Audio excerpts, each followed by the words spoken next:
Et si nous prenions la décision de rendre nos vies plus simples?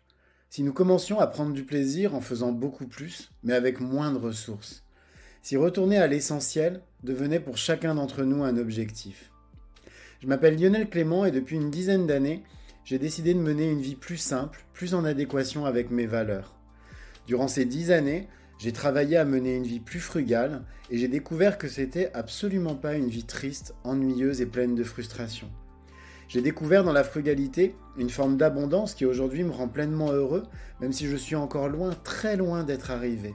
Et je suis convaincu que cette quête de simplicité est la quête de ma vie. J'ai créé les chemins de la frugalité pour partager mon expérience, mes découvertes, mais aussi pour vous inspirer et vous donner envie, à vous aussi, de faire de l'essentiel le tout de votre quotidien. Je vous souhaite de passer un excellent moment avec moi sur ces chemins qui, au final, ne nous mènent qu'à nous-mêmes.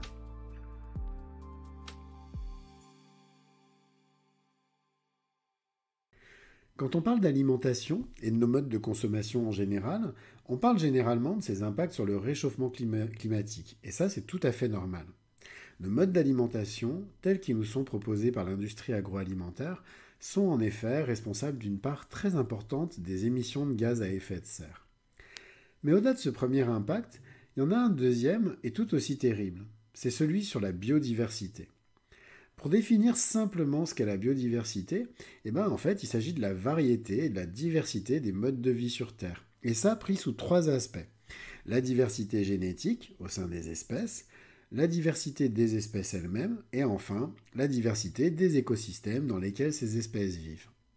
Sans elles, impossible d'affronter les changements environnementaux qui ont déjà commencé à s'enclencher.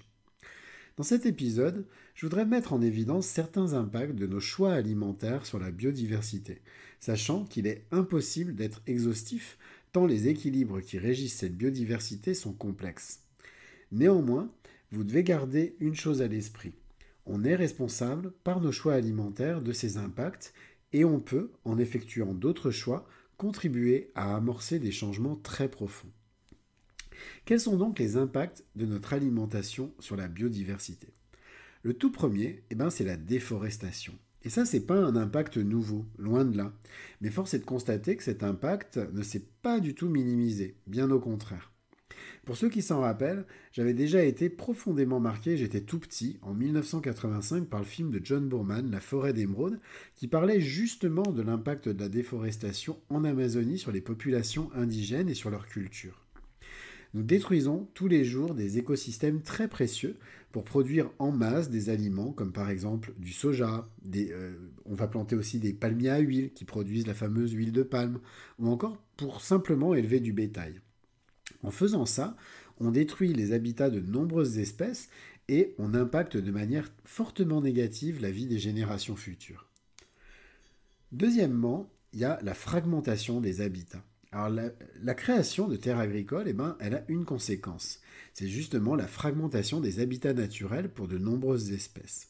En fait, cette fragmentation, elle rend pour elle difficile, par exemple, les migrations ou encore la dispersion des espèces, c'est-à-dire la capacité de ces espèces à investir de nouveaux territoires et donc à évoluer au sein d'habitats qu'elles considèrent comme plus favorables. Cette fragmentation des habitats, elle est responsable de la réduction de la diversité génétique ainsi que de l'extinction de nombreuses espèces. Ensuite, il y a tout simplement l'utilisation des pesticides et des engrais. Nos agricultures hyper intensives, pour parvenir à tenir des rendements de plus en plus intenses, est particulièrement gourmande en pesticides et en engrais. Sans oublier, pour l'élevage, l'utilisation des antibiotiques. L'utilisation de ces pesticides et de ces engrais chimiques a un impact néfaste sur les populations d'insectes, de plantes et de plein d'autres organismes non ciblés qui contribuent, même s'ils sont invisibles, à l'équilibre et puis à la richesse des écosystèmes. Parmi les impacts qui sont évidents, celui des pesticides sur les populations d'abeilles est celui le plus connu du grand public, puisque celles-ci sont aujourd'hui menacées de disparition, tout simplement, ce qui aurait des conséquences dramatiques sur la pollinisation, par exemple. Ensuite, on a les monocultures. De même que les systèmes agricoles modernes privilégient les monocultures, c'est-à-dire la culture d'une seule espèce sur de très grandes surfaces. Ces monocultures, elles ont de nombreux impacts. À force de produire la même chose, on appauvrit les sols, tout simplement. Dans ces zones, la diversité des espèces de plantes et d'animaux, elle est très fortement réduite. Et puis enfin, ces écosystèmes sont beaucoup plus sensibles aux menaces et aux maladies. Ensuite, on a la surexploitation des ressources. On agit comme si en fait on avait à notre disposition plusieurs planètes, ou plutôt comme si les ressources à notre disposition étaient inépuisables. On voit ça par exemple dans le secteur de la pêche. La surpêche intensive a tellement détruit les écosystèmes que de nombreuses espèces ont dès à présent disparu et que les espèces encore en vie n'arrivent plus à se renouveler de manière correcte. De même, on a aussi un afflux d'espèces envahissantes. Les espèces envahissantes, ce sont des espèces qui sont volontairement introduites par l'homme, souvent pour des raisons économiques, mais aussi des fois par accident, sans aucune considération de leur impact sur les écosystèmes existants. Parmi elles, on trouve par exemple le frelon asiatique, et on sait tous les dégâts et la dangerosité des frelons asiatiques aujourd'hui, typiquement en France. Le moustique tigre, ou encore l'écrevisse de Louisiane. Et encore plein d'autres qui posent aujourd'hui énormément de problèmes.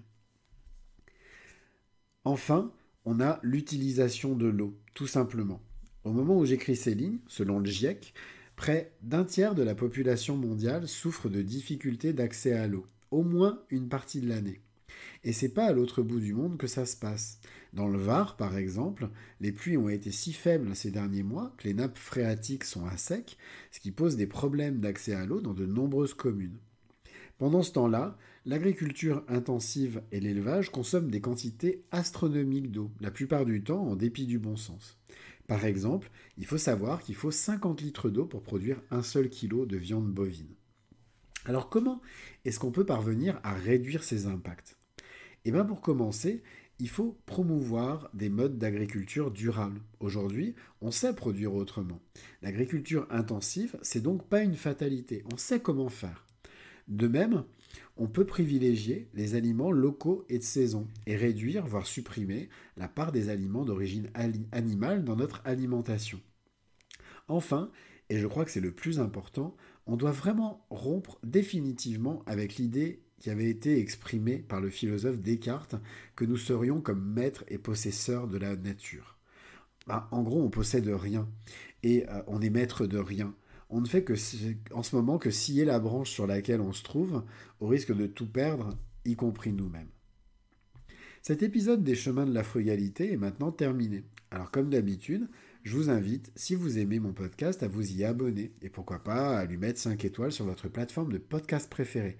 Ça va beaucoup m'aider à le rendre beaucoup plus visible. Et puis sinon, vous pouvez aussi le partager autour de vous afin de le faire connaître à vos proches. En attendant, je vous souhaite à tous une très belle journée et puis je vous dis à demain pour un nouvel épisode. Au revoir.